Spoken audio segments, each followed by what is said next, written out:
संगठन को आउरी तृणमूल स्तर में किपरि भाव में सुसंगठित करा जीवो सुदृढ़ करा जीवो एटा ही होची सबुठारो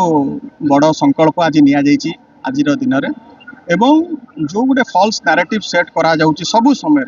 ताकू किपरि भाव में काउंटर करा जीवो सामाजिक गणमाध्यम रे से विषय नवीन बाबू मध्य तांकर अभिभाषण रे आम मानकू संदेश देइछन्ति ताकू कार्यकारी करा जीवो एवं लोकों को सेवा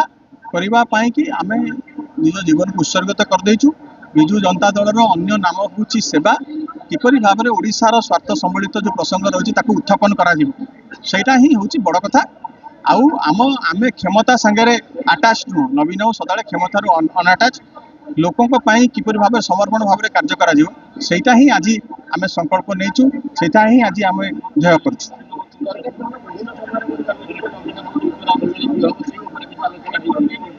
नवीन बाबू जो निष्पत्ति ने मन प्राण जीवन देकी आमे काम करिया से किसी असुविधा ओडिशावासी तो ग्रहण कर नवीन बाबू जो निष्पत्ति अतीत नहीं ओडिशावासी ग्रहण कर नवीन बाबू केबे भी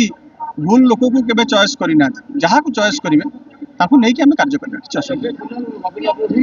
हाँ नवीन बाबू आप देखिए नवीन बाबू ही आमर मैस्कट नवीन बाबू नेतृत्व में ही आम चलीचु आगू ओडिशावासी सेवा पाई निजक समर्पित कर।